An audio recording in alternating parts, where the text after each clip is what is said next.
of the levels and paths, and thus swiftly attain the state of Vajradhara. Okay, let's do the 4 limitless contemplations.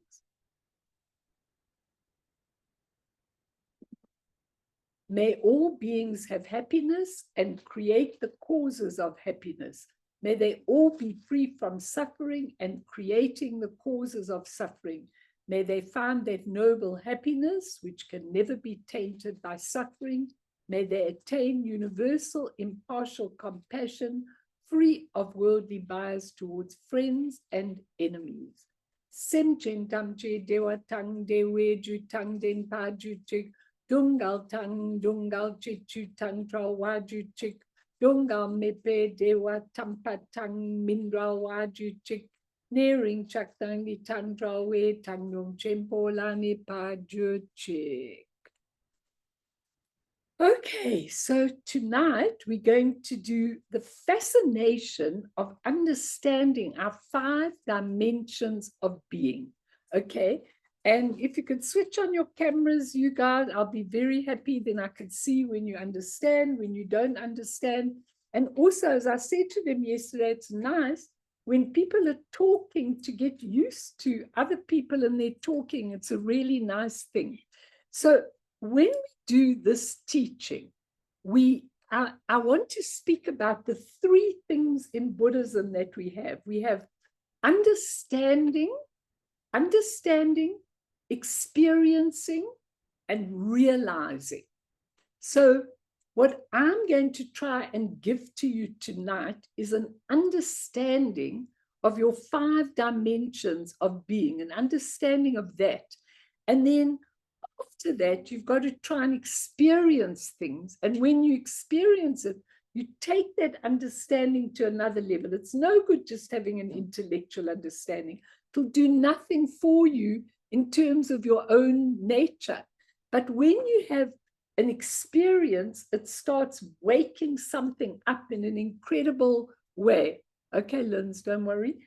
It really wakes you up in a real incredible way. And then you have the 3rd thing, which is realizing. And when you come to realize, that's when it becomes totally and utterly part of you. When you start to realize those 5 dimensions of being, then it starts to become part of you in an amazing way. Hi, Denny, that you're late from the UK. Everybody's late from the UK because of the time difference. I'm sorry. But what I want you to do tonight is I really want you to ask a lot of questions, especially some of you that have studied the 5 dimensions of being. I want you to ask a lot of questions. So wherever I stop or you suddenly get an idea of what you want to know, do not hesitate to butt in. It's really important that you take this and you really, really give it your very best shot in terms of discovering it for yourself, because then it changes your life. If you just understand it, as a lot of people understand the 5 wisdoms, the 5 Buddha families, the 5 awakened into reality, but there's no point if you can't actually experience it and apply it into your life. So I'm going to start with a story. I have given this story a little while ago, but I really think it's so appropriate for this. So I'm going to start with this story. So one day, Dajjal Rinpoche was driving through France with his wife, admiring the countryside as they went along. They passed a long cemetery which had been freshly painted and decorated with flowers. Dajjal Rinpoche's wife said, "Rinpoche, look how everything in the West is so neat and clean. Even the places where they keep corpses are spotless. In the East, not even the houses that people live in are anything like as clean as these corpse places where they keep them." "Ah, yes," he replied, "that's true. This is such a civilized country. They have such marvelous houses for the dead corpses. But haven't you noticed? They have such wonderful houses for the living corpses too. Okay, so he called us living corpses. And I'm taking that as an intro, because actually, when you don't understand the 5 aspects of being, the 5 dimensions of being, you are a bit of a corpse, because sooner or later, you're going to definitely wrinkle and get old and die, and that's the end of you, and be a corpse. So why not try and get some Vajra living that keeps us going? Now, I want to start with something. This was the best thing I could find. So this is an Indian cushion, okay? And this is the right side of the Indian cushion. Very pretty. You put it wherever you want and everything. Now I'm going to take this cushion, undo it, and I'm going to turn it inside out like this, okay? Now, when you look at it on this side, okay, not only there are some quite nice stitching, there are a few things that are quite nice, but they're all threads and they're all bits and pieces of fabric. And the beautiful, beautiful cushion is actually inside out. Okay, it's like that. And they're all bits of thread and bits of cushion on the inside where it's been sewn. Now, why I wanted to take something physical and not just tell you about it is because when you actually begin to understand that actually we are living inside out, we are living with the worst of what we've got, with the stitches sticking out, without our potential, with everything really not in its beautiful state, aging, ugly, and awful. That's how we're living. And how do we get to turn ourselves inside out to the right way up? How do we do that? How do we get ourselves to actually turn inside out? Because actually the way we are is quite stupid in a way.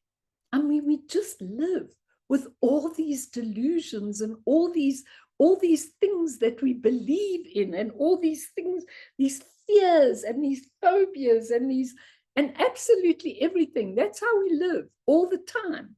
But we don't even know. We're so used to it. We don't even know. We seek psychiatric help. We seek psychological help. We seek other people's help. We think if we get a bit more money, it'll be a bit better.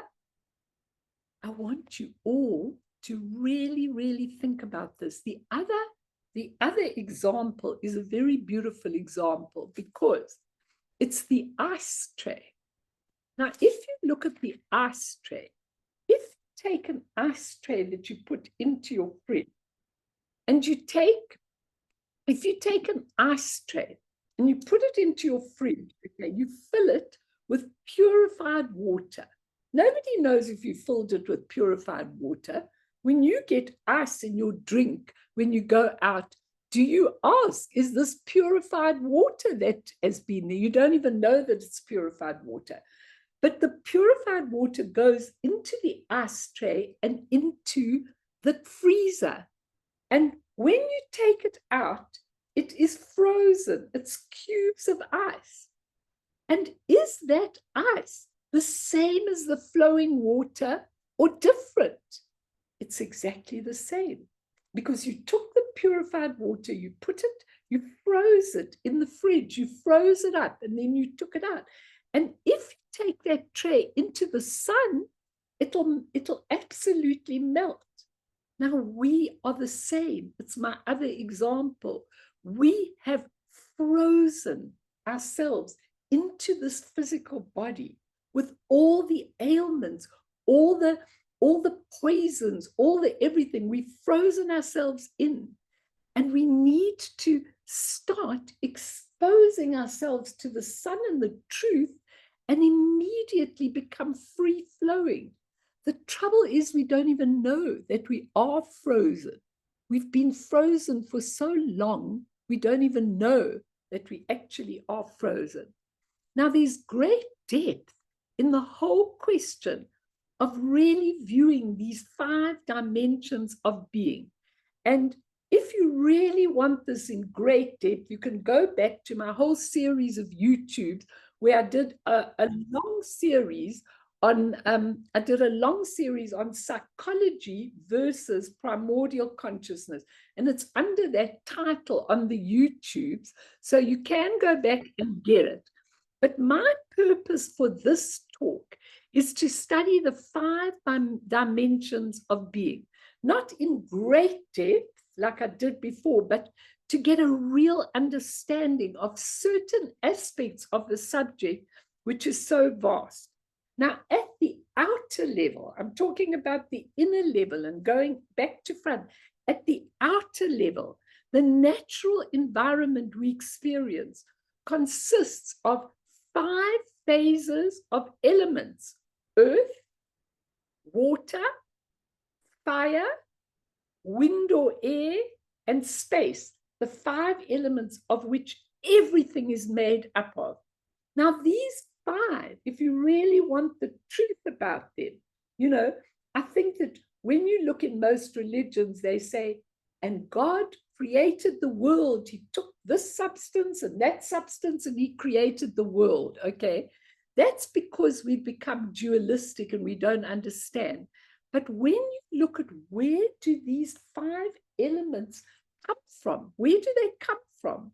They come from the essence, from the primordial ground of being.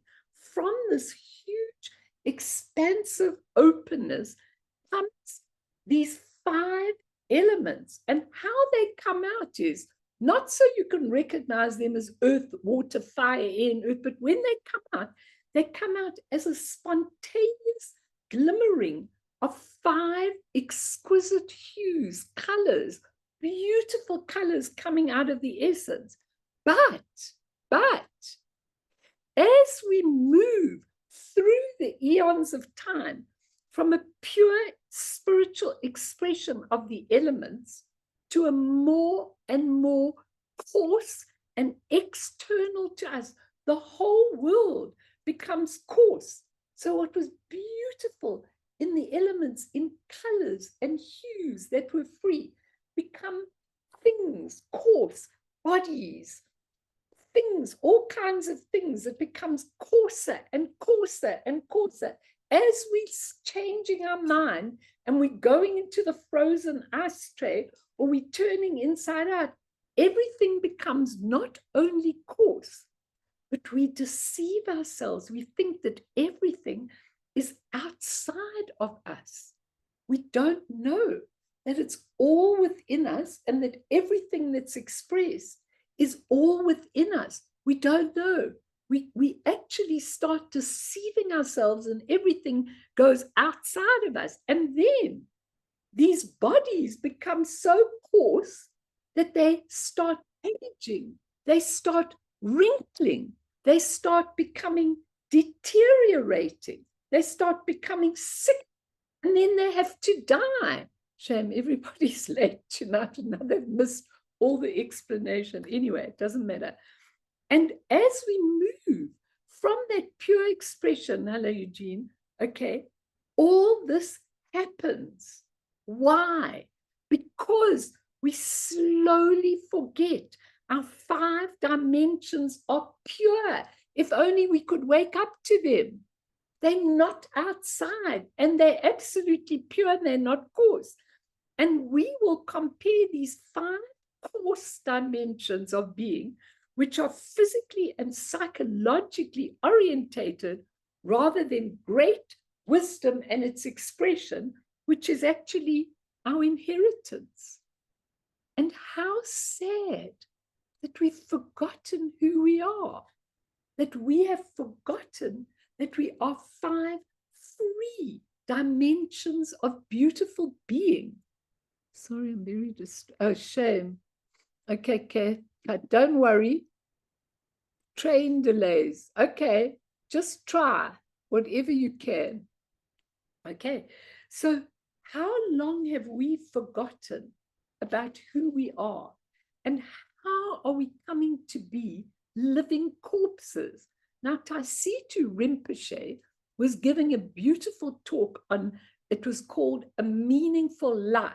And he said, until I know myself, I cannot say I know anything. He goes, who am I? He says, beyond all my daily life. And he used the word beyond my rubbish, Tatiana, where he uses beyond my rubbish. He doesn't use swear words, he uses rubbish. That's about his first, his best, his only term that he uses. He says, all I need to achieve. I've never conquered this I, he says, and all its rubbish. I can't conquer this I. And he says, this ordinary human consciousness until I know the truth about who I really am. Now, what happens to us when we look in the mirror and we really aren't very happy about what we see in the mirror? We don't like it very much. We assess ourselves. We think, why am I in this situation? Why am I like this? Why is this happening to me? And how do we do? How do we find out about this when we're so deeply immersed in the psychology of our karma, believing it to be permanent and who and all we are? And above all, we need to surrender ego's domination to the profound wisdom of our Buddha nature. Now, what am I saying here? I'm saying so many people say to me, you know what? It's just not fair. I can't make it. I don't have the right relationship. I don't have the right job. I haven't got enough money.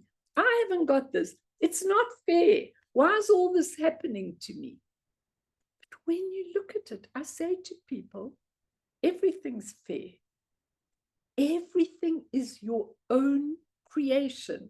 Whatever you've got around you, from poverty to lack of jobs, to lack of relationships, to awful things happening to you, is your own creation. And until you change that, until you look at it with the wisdoms and you see, what is this telling me? What needs to change in me? Because when we get clapped and clapped and clapped and clapped, that we should be going, thank you, thank you, thank you, thank you. That's what we should be doing when we get clapped. Because that's the only way when we have difficulties that we can wake up and say, what am I being shown? As soon as you get it, it's dissolved before you can even say Jack Robinson, because it never was anything. But our belief is that it really, really is me. This is me. This is what I need. This is what I want. This is what I desire. And the more we do that, the more we take our true 5 dimensions of being and convert them into human, ordinary consciousness dimensions of being. But is it the truth? No. Far from it. Far from it. Because we could be in a Vajra body. We could have Vajra speech, where Zongsa says, when the Buddha coughed, or when one of these great masters coughed, I was telling him yesterday, I think it was Dajjam Rinpoche who had asthma, I think it was Dajjam Rinpoche. And he said, when I was listening to his lecture, he was coughing and coughing. He had this terrible thing. He says, what a pity that I wasn't able to pick some of the Dharma from his coughing. What was he saying?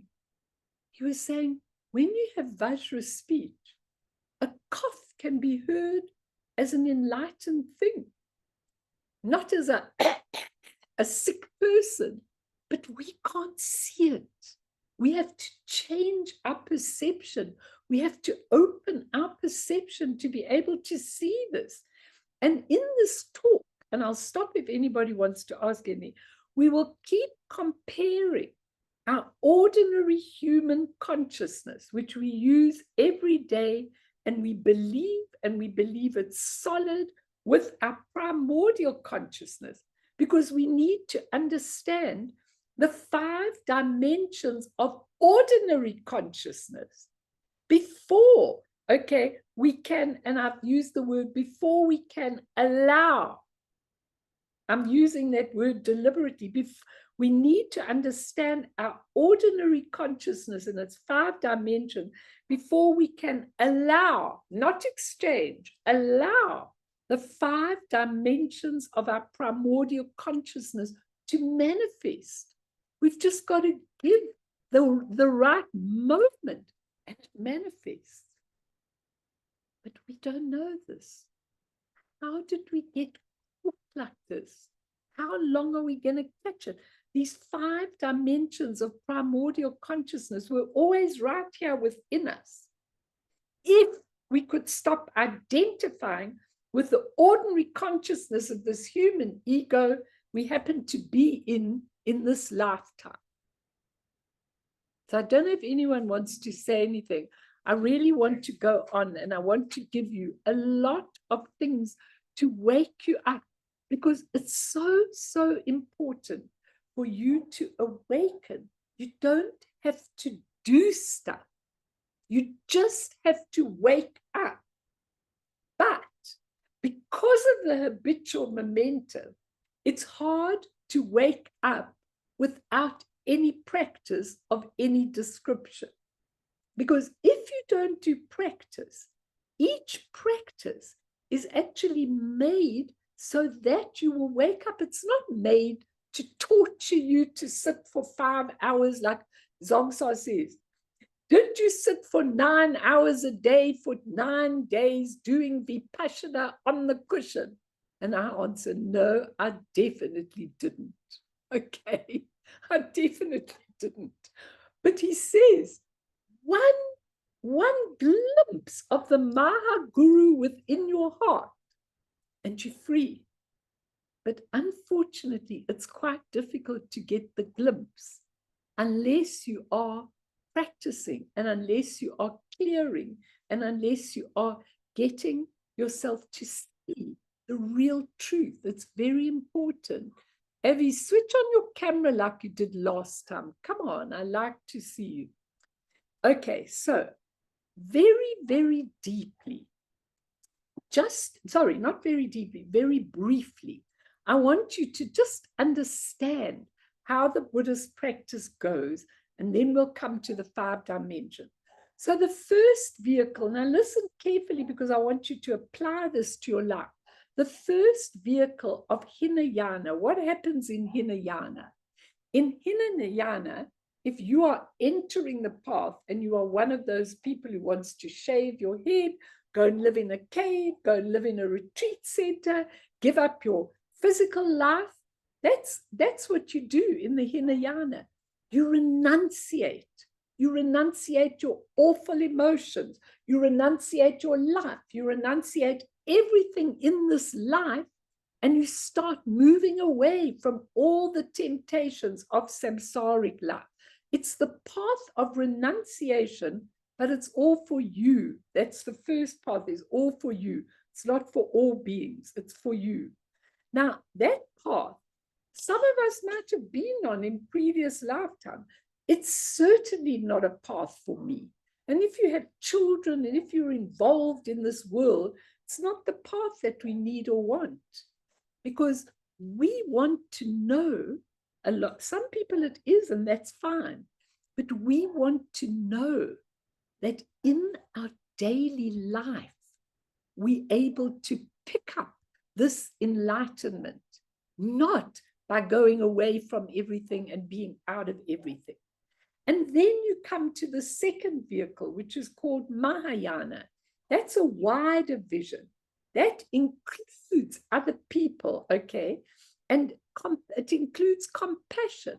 And in the Mahayana now, we're not just renunciating from this life, we're starting to awaken that there's a part of us that is awakened of primordial consciousness.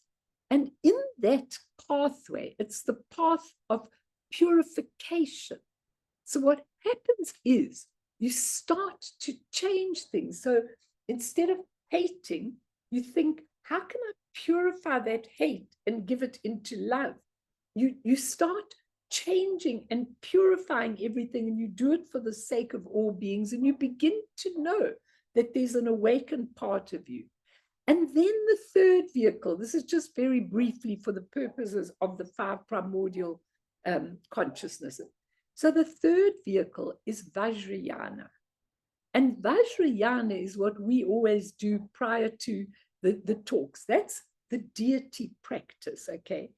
Everything is integrated into the practice, and it's called the path of transformation.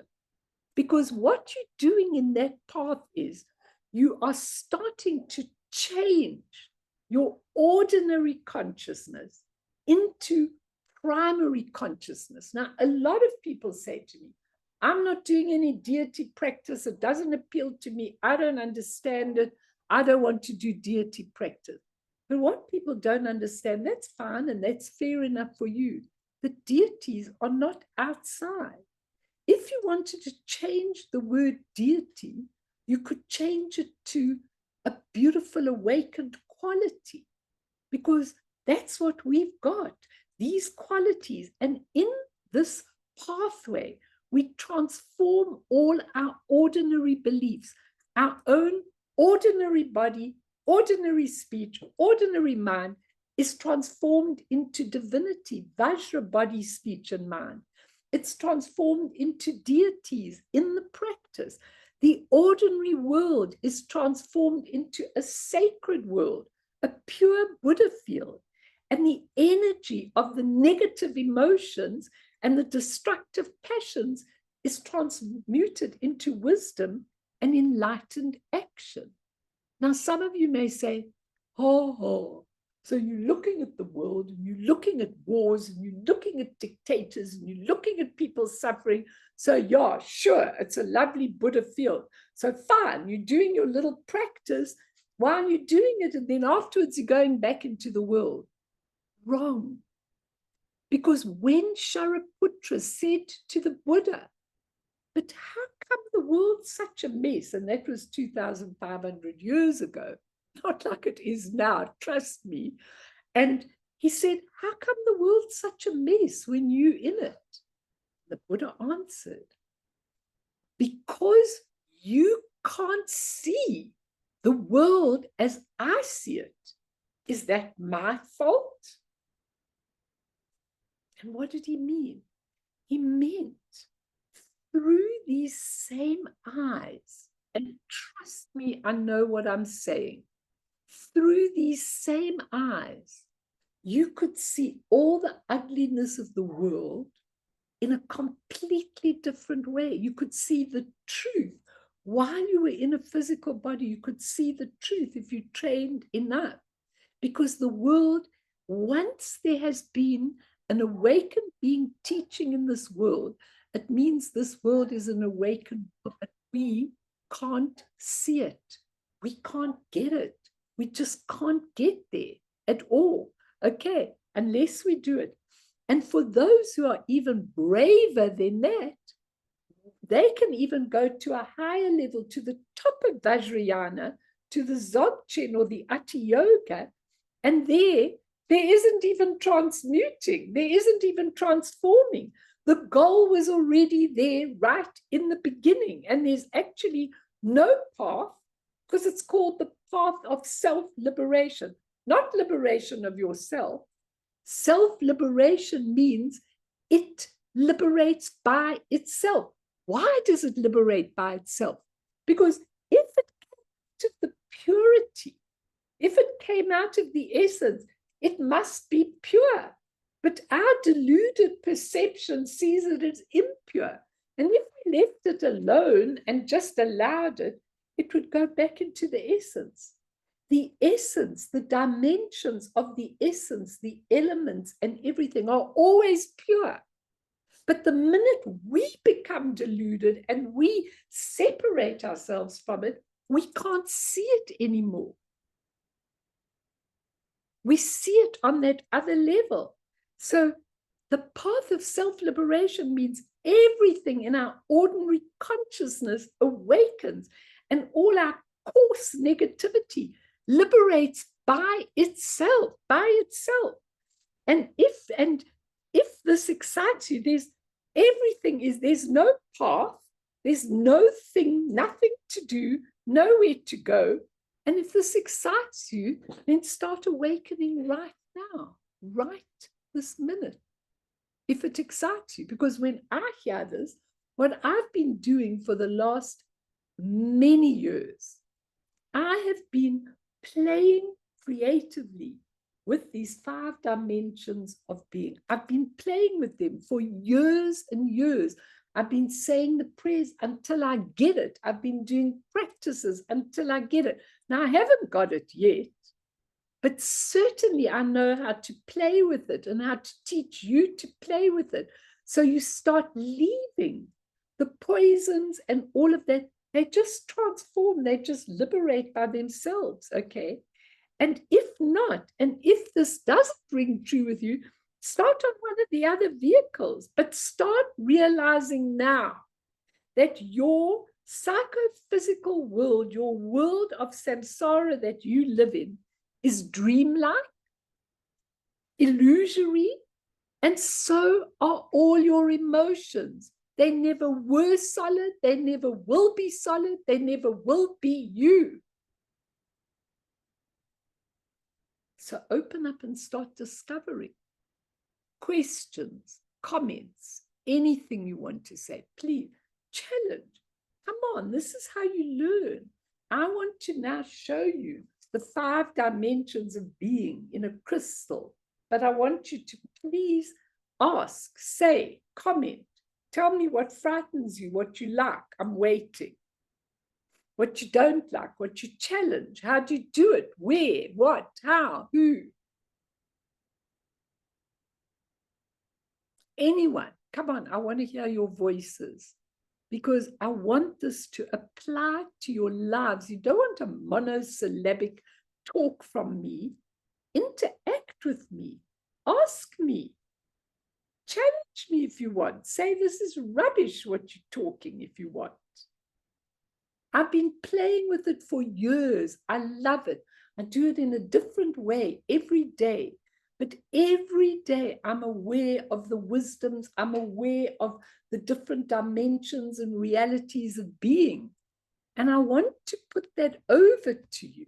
I want you to do it too, because it changes everything in your life, in your karma, in your attitudes, in your relationships, in everything.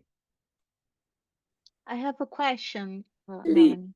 baby, go. You're talking about all this despair, all these wars and things. I personally find it really hard to watch. Upsets me too much. How could we interact? What's the best way of interacting with? You know, I loved in this prayer by Yeshe Tzogyal, and I must teach on it, because I'm listening to Zongsa's commentary on this beautiful prayer, Maha Guru, which I happen to have and which I happen to say every other day. One of her points was that the demons and the gods must be equally under your control. If you use the gods as the beautiful things, if you want to, and the demons as the ugly things, they must always be equal. Now, it's very, very interesting, because when I give my calls in the morning, my very first calls in the morning when I walk in front of my shrine, I land South Africa. I try and do some prayers for South Africa and for the beings that are really going wrong, that are trying to lead the nation. And then I go through all the evil leaders. I always start with Putin, okay? I start with Xi Jinping. I don't think we must name any, okay? But I go through all the different countries and all the different leaders that are doing all kinds of shenanigans to people. And the first prayer that I have is, please let them wake up to their Buddha nature or to their awakened nature. And if they can't, then please can the enlightened activity of subjugation, so that they're not able to do it, be put on them. But first, the awakening. Imagine if, like in Turkey, there are all these protests. People have, I heard them being interviewed, no democracy and all these kind of things, okay? And you look at that. And so I do such hectic prayers into those protests, so that the protests can become something beautiful. They can be an expression. You have that ability to try and put your light, not from Melanie, from the Buddha nature, from the awakened nature, into all these places where negative things are happening. And you actually imagine how it would be for people when they are able to see the light and not be subdued and subjugated by all these evil leaders. Now, this is the only way we can do it. So when we see it, we should be giving lots of calls for the war-torn zones, for hostages, for wars that are happening, for people that are being displaced. And don't think, well, what's the use of me giving prayer? That is how you begin. Because what you're doing is you're trying to liberate the world. And when we do group prayers, like we've just done the Medicine Buddha. Now, the Medicine Buddha has all these aspirations. So when we do the calls before, we give the calls for all the countries, for all the people who are starving, for all the people who are in wars, for all the people. And we give that energy, we call it in from above. And that's the only way, Tati, that we've got of actually pouring light in, instead of being disgusted by things. You know, Phyllis and I have lots of discussions about America at the moment, okay? And, you know, I keep giving beautiful prayers. Awaken, awaken, awaken, see the truth. Because where the truth goes wrong is when we believe in the 5 dimensions of our ego, which are form, feelings, perceptions, habits, and consciousness, which I'm going to deal with in a moment. So your question is very important. Instead of getting despondent, see yourself as a vehicle through which your enlightened nature can pour light into the world, into people. I take all the people that I'm working with and that I'm with, and I pour light into them and healing into them and all kinds of things. And when I do my cleansing, my Vajrasattva cleansing, that's your inner cleansing, I always see all the people that I know that are suffering. So I see the Vajrasattva white light coming through me and into them, and I visualize them. And that is so helpful. You watch how people start changing when you keep on doing that. Do you understand what I'm saying?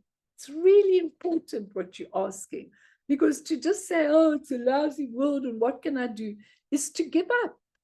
We really want an enlightened world. And every day in my prayer, I shout, may this age of degeneration become an age of enlightenment. May the leaders get enlightened. May the people see the truth, and then they'll use the 5 dimensions of being, you know? Okay. Any other questions or comments or anything that you want to say? Because this is very difficult stuff, but yet it's so easy. If you keep doing it, you start to wake up to it. It's amazing. Anyone else? Okay, so let's go on a little bit. Okay, so we're looking at the relative truth and the ultimate truth. The relative truth is the way we see things right now. The ultimate truth is the way things are. Now, which do we want to see? It's like also an answer to your question. Which do we want to see? What do we want to see? Do we want to see the ultimate truth of everything? Or do we want to see just that our own thing? Because it's really important. Because The final stage of Vajrayana or Tantra lies in recognition, re-knowing that we have never been anything other than the 5 pure dimensions of being. We've never been that. Now, if you look at children, when children are little, you have these amazing kids who go to their mother has a death or something like that, and they go and tell their mother all about it and how she should be. And they're 5 years old, and they know. They know because they're still close to it. And how long is it going to take before they are taken away from that and into samsara? Okay, we are the 5 pure dimensions of being, but our habitual patterning has imprisoned us in a condition of unknowing. And it tells us all the time to go into the negative. This is not about negative and positive. This is about the truth that the negative, it's not that you're looking for the good and you're eradicating the bad. You're looking at the good and the bad, and in ultimate truth, there's no difference. Only we, with our human minds, have called this right and this wrong. Actually, when you turn it around, they both come out of the essence. So we start to perceive things in a completely different way. The samsaric world of illusion that we live in is created by our own state of mind, like a dream. When someone awakens to reality, even for a moment, the world doesn't disappear, but it is experienced in its true nature, pure, brilliant, luminous, sacred, and indestructible.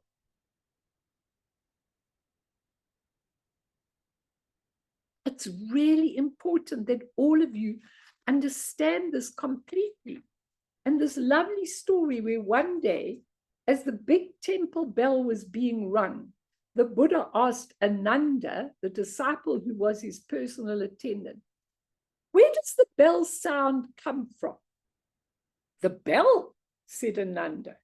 The Buddha said, the bell? But if there were no bell stick, how would the sound appear? Ananda hastily corrected himself and said, the stick, the stick, the noise of the bell comes from the stick. He said, but if there were no air, how could the sound come here? Oh, yes, of course, said Ananda, it comes from the air. And then the Buddha said, air? He said, but unless you have an ear, you can't hear the bell sound. Yes, of course, I need an ear to hear it, so the sound comes from my ear. The Buddha replied, your ear? But if you have no consciousness, how can you understand the bell sound? Oh, my consciousness makes the sound. Your consciousness, he said. So Ananda, if you have no mind, how do you hear the bell sound? He says it was created by mind alone. Now think about that. Every single thing in your life is created by mind alone. There's no unfairness. There's no things that are not in order. Everything is fair. Everything is in the right place at the right time. When you just look at something, like I remember when that terrible plane crash, the Helderberg, happened. And I was counseling about 10 people who lost people in that crash. And I remember all the stories that came forth. Like this one woman who lost her husband. He was supposed to leave 3 days before. And then he got chickenpox of all things. So he came on the destined flight, which had a crash, and he was supposed to have left 3 days before. And she was crying to me, why didn't he leave when he was supposed to leave? Then he would have been alive. I said, no, he wouldn't have been alive, because this is what his mind created in order for him to learn and you ought to learn. And so you're in the right place. If you start viewing it in a different way, never as a victim, never as a victim. The 5 dimensions of pure consciousness are never a victim because they understand the truth, the mirror in which this is given to you. It's really difficult, but it's really true. Okay. And the arena in which all this transformation or awakening takes place is called a mandala.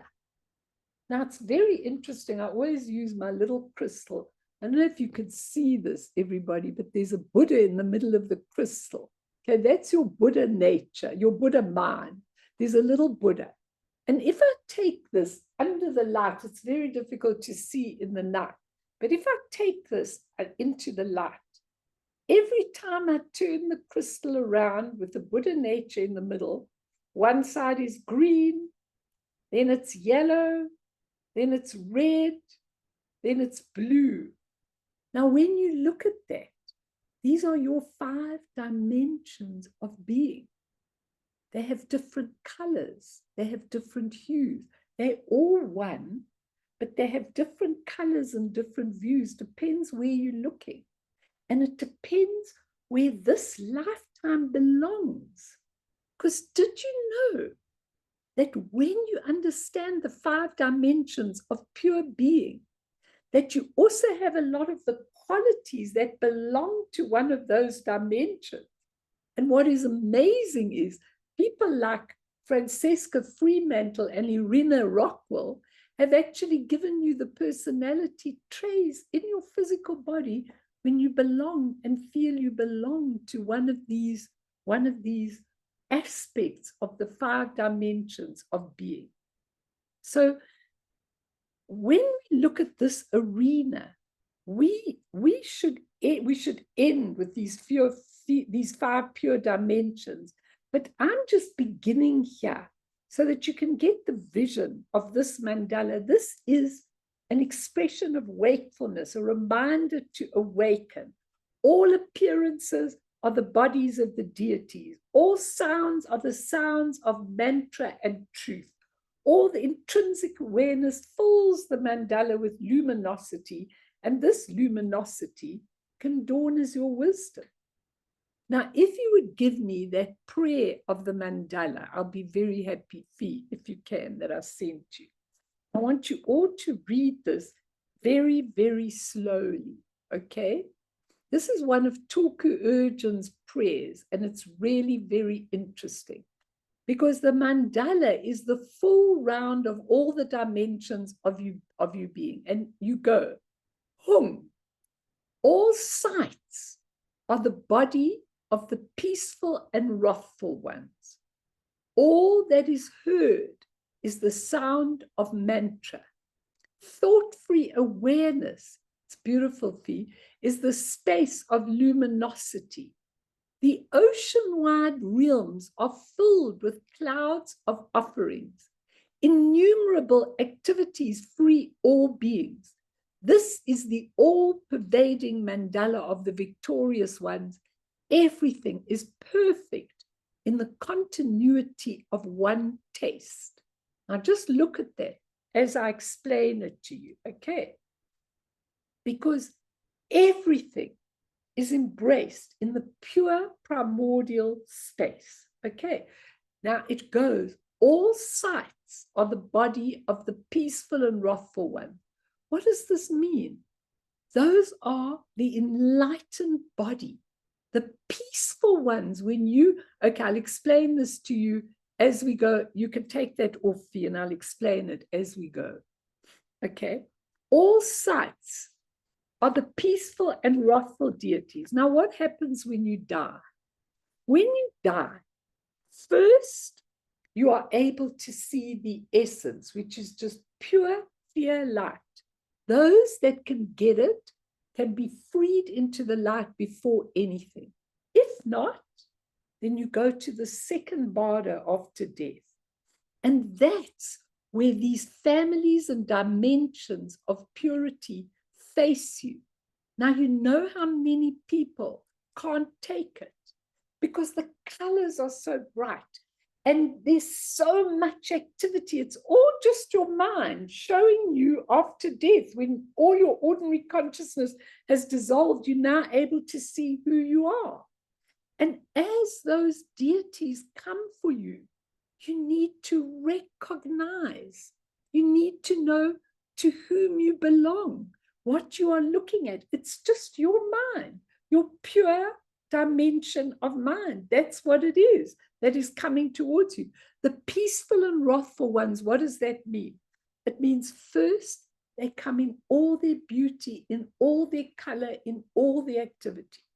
Many people are so frightened that they faint. They completely faint. They can't look at it. And then the wrathful and semi-wrathful and wrathful one come. They come with 5 heads, 10 arms, claws, all kinds of things. Why? Just to wake us up. If you look deeply into those wrathful ones, they really are beautiful, but you can't see it. You get scared and you just faint to wake up back into your ordinary consciousness. So all sounds, all that you see are the body of the peaceful and wrathful ones. All that is heard is the sound of mantras. What are mantras? Mantras are awakened, beautiful sounds. That's all they are. And all the sound becomes mantras. Thought-free awareness is the space of luminosity. So you've got this beautiful mind open. That's the body, speech, and mind. The fourth one is the ocean-wide realms are filled with clouds of offerings. What does that mean? It's the qualities, the fourth dimension, the enlightened body, enlightened speech, enlightened mind, enlightened qualities. What are enlightened qualities? Compassion, loving kindness, and connectivity, and generosity, and all the qualities are in the mandala. Not all the horrible things that we do, but the beautiful qualities. And then finally, the everything, innumerable activities free all beings. Those are the 5 enlightened qualities that belong in the 5 dimensions of being. Each one is absolutely perfect. Pacification, where you really pacify someone, and pacification, increasing, where you increase the goodness. The third one is magnetizing, where you bring people to understand things, you magnetize them, and subjugating, where finally you have to subjugate them if they're not going to listen, and action accomplishment. That's all in the mandala of the 5 dimensions of being. It's ours. You just have to wake up and see it. It's absolutely exquisite. Questions? Come on, I can't go on because you all look very tired. Questions? Question me. We really... Sorry, Mel, do you mind just running through that one more time? I kind of got lost you on the 5, on the 5th one when you were talking about. Sorry, if you can run just some to a short summary. Sorry. Enlightened body, enlightened speech, enlightened mind. See them in their real names: Dharmakaya, Sambhogakaya. Yeah. Then the fourth one is enlightened qualities. Those are compassion, loving kindness, all the qualities. And the 5th one is the enlightened activities. Okay. And those are the 5 dimensions. Each of these belong to one of the dimensions of consciousness. I'm just giving you the beginning so that you can understand this, because this is who you are. But how do we get to get there? Eugene, you are in a deep ponderance. Can you tell us what you're pondering, Eugene? You're very deep. Not pondering. You're just listening. Okay. But you look as though you're in a deep pondering, Okay, so when you understand this, I just want to go a little further and then do a meditation. Okay, we've got to begin, and we could do it next time, with a definition of primordial consciousness and a definition of ordinary human consciousness, which includes your intellect. We need these definitions. So let's look at what Tulku Tsolo defines. A perfectly awakened one. He says, using primordial consciousness, but understanding ordinary consciousness, he says, Buddha or awakened one is defined as Trikaya, like I showed you now, and 5 modes of primal awareness. What are they? Trikaya is the Dharmakaya, that's your absolute essence, out of which everything grows. The Sambhogakaya, that's the beautiful body which represents your speech, which has all the colors, and in that the 5 wisdoms are, okay? And then the Nirmanakaya, which is the body that can go to humans on this level. Those 3 and the 5 modes of primal awareness. And what are these 5 modes of primal awareness? They're the real wisdoms. They're the way of knowing reality, not the way we see it. They're the way of knowing reality. As we look at them, each one represents a different wisdom, a different family, a different way of knowing reality, a different poison that is transmuted. That's the pure awakened state. Your poisons, all your angers and your envies and your pride and your ignorance and delusion and your cravings and attachment, they aren't real. If you were able to turn them inside out, like I showed you, then this side would be the anger, and this side would be the mirror-like wisdom. Anger is not anger. Anger, purified, is mirror-like wisdom. It's the other side when you start looking at all the aggregates, the poisons, the emotion. If you look deeply at them, they absolutely become the 5 modes of primal awareness.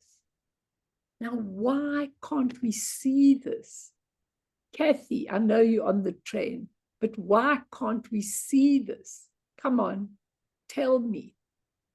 Any of you, why can't we see this?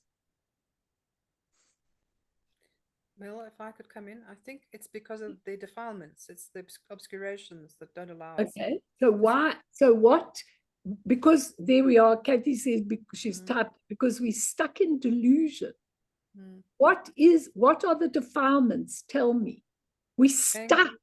We're stuck in anger, jealousy, desire. I can't remember all of them off by heart, but mostly ignorance. Pride, delusion. We're so stuck in them that we can't see them for what they really are. I'm trying to say to you tonight, wake up to these 5 dimensions. It's really important. I want to teach you a little bit about the human consciousness and how it works. But I want you to remember, as I'm teaching you, that as you die, everything in the human consciousness dies, except your 8th consciousness, which is the alaya in which your karmic imprints are. Okay? We think we are our defilement. Exactly, Kathy. Thanks. She can't answer on the train. Just hang on. Where is it? We think we are our defilement. We think we have a right to our anger. And if we don't know better, we believe more and more in this lie. It's true, Kathy. Thank you. It's absolutely true. Really, really true. I have a take on this. So basically, let's say you get angry. Yes. The fact of the idea of I like and I don't like it, that gives that sort of momentum, that strength. If we manage to get that out the way, I think it can be different. How do we get it out the way? How do we get it? Can you wake attached? Yes, but can you wake up in the morning? Could you actually say to yourself, when you wake up from a dream, now I have amazing dreams at night, okay, amazing dreams. I go to all kinds of places and I have amazing dreams and everything. And when I wake up, I go, it was just a dream, okay? And when we wake up from a nightmare, we go, it was just a dream. But how many times do we say, this is a dream? We all in a dream. Do you know that? You're part of my dream. I created all of you so that I could teach you. You're just illusions. So am I. We're all going to be gone in a minute. This is illusionary. This room is an illusion. It's dreamlike. It's impermanent. It's not me. These children, I mean, I brought up 4 children. Where are my children? They're living in all different countries in the world. What happened to them? Did I ever have them? Did I ever own them? They came through me. It's funny, but who are they? What are they? Where are they? Why don't I see them every day? What's wrong? I gave birth to them. The more we meditate, there's Kathy's thing, the more we meditate and practice, let's just get that. Sorry, I know she's on the train. The more we meditate and practice, we keep connecting and opening the door to our Buddha nature, and we live from that point of being. Thank you. The more we practice or choose of Buddha nature, the more we walk away from our defilement or believe them less and less. That is so true. Wow, the train is giving you great wisdom, Kathy. She can't talk, she can only type on the train. I think you should speak on the train. And I think all the people on the train know you. I can talk, but I just I know it's really annoying when other people talk loud on their phones. So out of just respect to others, I just Absolutely. But what you say is we must choose our Buddha nature more and more. I said it on the train. Yeah, but did you know that the train was an illusion?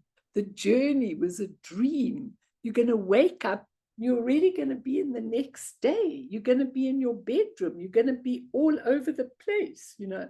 I mean, it's unbelievable, because I want all of you to know that what I did in a retreat with these 5 dimensions of being is I made people dance with the energy. Some of you might have even been there. 1 or 2 of you might have been there long ago, because I took Chogyam Trungpa's idea of looking at all the 5 dimensions. And what I did was I got glasses with cellophane, different colored cellophane paper on.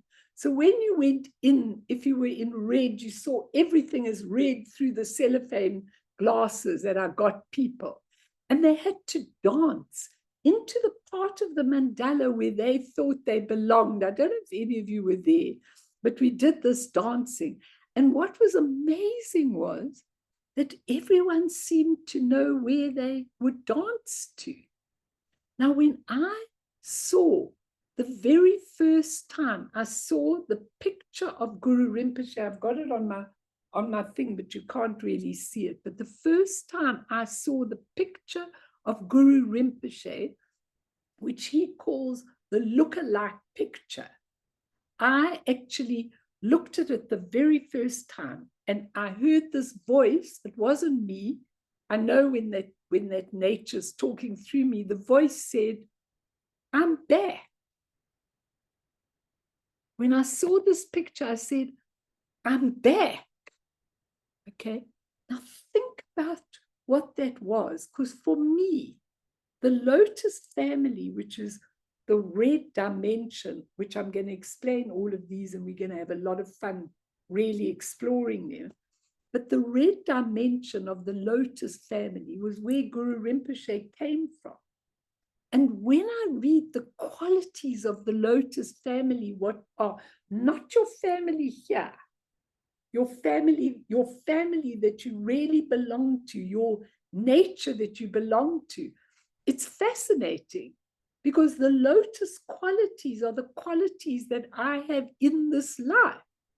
And when you have the qualities of their, all their things that they do, you really look at it very, very deeply, because that's where you belong. And that's clearly where I belong. Those beings that I look at and do the practices of are all from the red lotus family. And it's called discriminating wisdom. And discriminating wisdom is when you can discern the truth from the untruth, when you actually begin to discriminate and learn how to look at the relative and the ultimate truth. And many, many things, Lotus personalities, when they come on, when she gives them, they're people that love to teach. They love to magnetize people. They love to do all sorts of things. But then there's the perversion. There's the perversion side. And the perversion side is that they can be dominating. They can be possessive. They can be so passionate that it's over the top.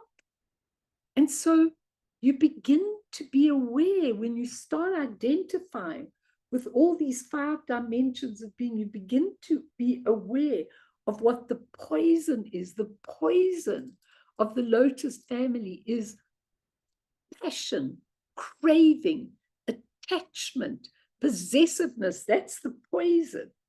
And as soon as you can overcome the poison, you can see the family and the wisdom, the lotus family and their beautiful discriminating wisdom.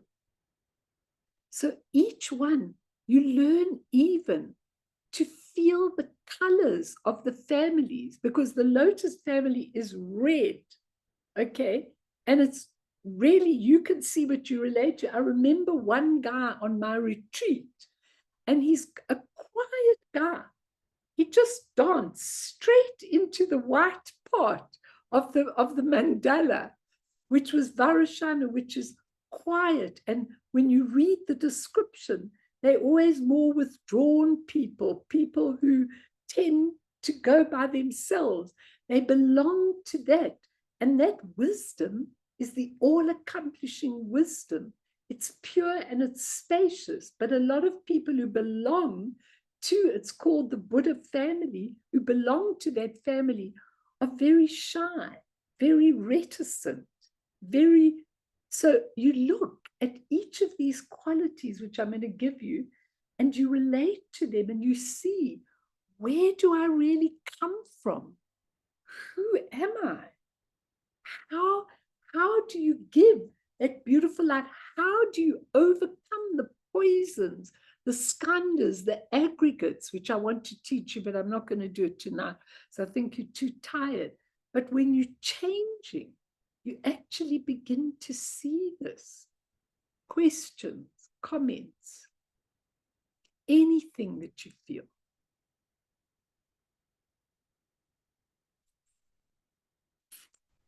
Go on, go on, go on. Don't be shy. Anything you want to know.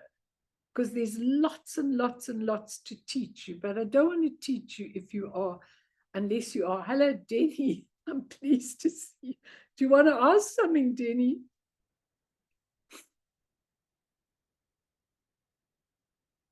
I was just going to ask, what family was the shy kind of family that you were talking about? Kind of likes their own kind of space and kind of more introverted.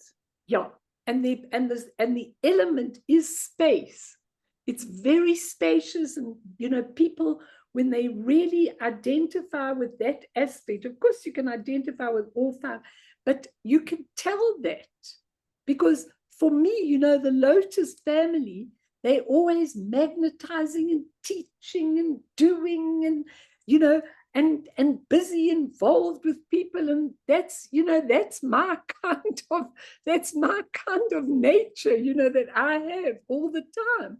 So it's so clear to me. It's so clear that I must go back to the Lotus family and to that wisdom and to that way of being, which is really, really important. And as I go through each of the dimensions, you'll see which one you you can relate to the most. You can relate to all of them because they're all in us. But also the poisons. You see, when you have a lot of those poisons, like let's say you're living in a world, I'm just giving you examples now, but I want to go through the ordinary consciousness. But let's say you're living in a world where you've had a lot of anger, okay? So let's say you grow up with parents that are always angry and fighting with each other, or abusive, and you've been abused sometimes. And then you come into school and then you find an abusive teacher. And then wherever you are, when you're parking your car, there's an angry person that goes for you because, you know, they tell you, you took my parking place and everything. You have to look very carefully, because anger, aggression, grudges, hatred, all of those are the mirror-like wisdom. They really are mirror-like wisdom. So it means if you find a lot of people in your life are angry and you think, why did I attract all these angry people? Not only did you attract them, you created them. Why? In order to learn what you needed to learn from the mirror being shown to you, to be able to not get hysterical about the anger, go into victim mode or fight back or whatever the case is. I was dealing with a guy who was always involved in fights. Okay, and I said, why? He said, people can't do this to me. They can't start with me like this. And I said, I would much rather look and see what these people are for you. What are they awakening? Because when you can understand that, you are so grateful, because that is what awakens you. All these difficult situations are situations you've created before that awaken you into those 5 dimensions of being, which are exquisite. I play with them every day. I say the prayers every day. I'm always busy with them all the time. So let's do a little meditation, everybody. I can turn this on quickly for the gong, then I'll switch it off again.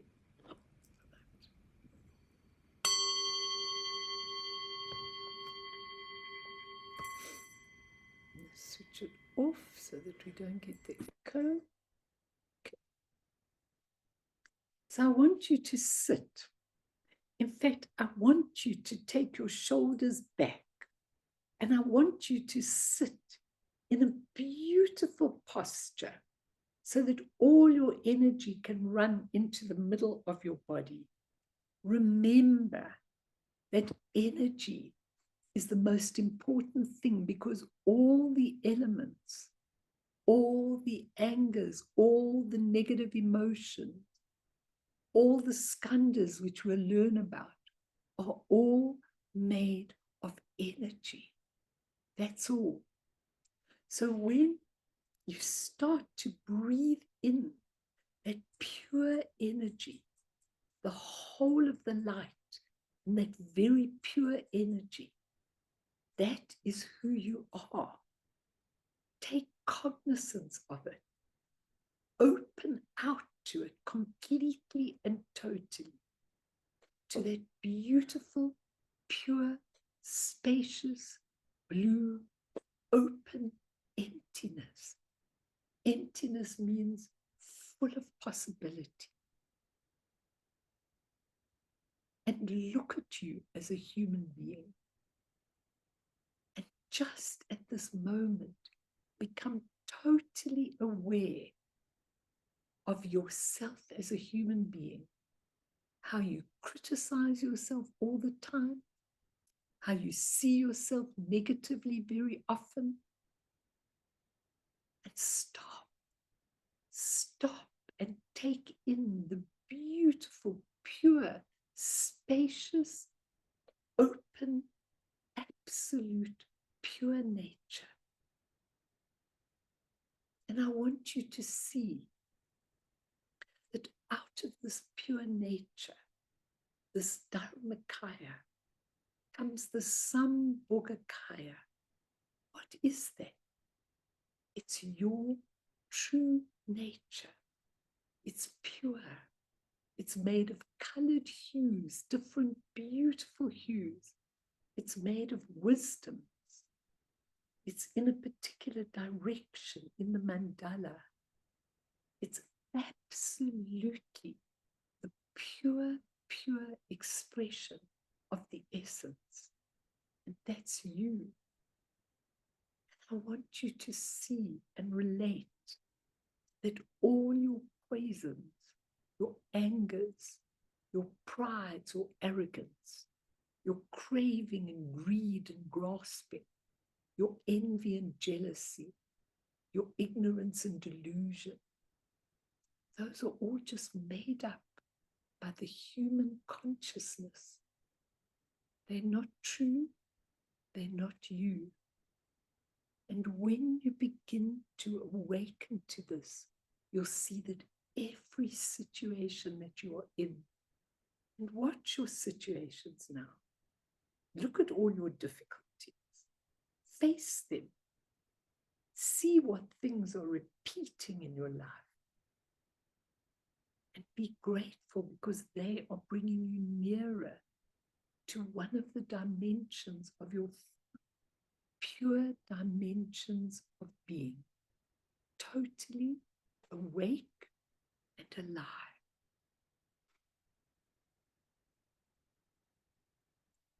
And that our form, our bodily form, our feelings, the way we perceive things, how our habit conditioning and our human consciousness are what we've based ourselves on.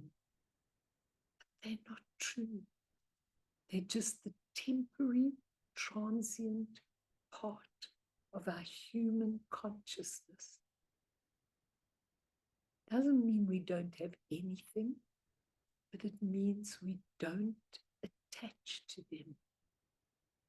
We see that if they can be transmuted, they then become this exquisite being who's free, open, able to touch and connect and feel compassion, able to change the whole world with one of your prayers, able to touch right into the light of everything, able to see the male and female Buddhas, which are symbolic of the pure, pure aggregates and the pure, pure poison. Stay there and feel it. And each one has one of the elements. So when you see these elements, you see them as pure, the water pure, the space open, the earth full of generosity and fullness, yellow in color, generous, absolute abundance. When you begin to understand each of the elements and each of the families, you raise everything within your being. How beautiful is that? Never to be afraid again.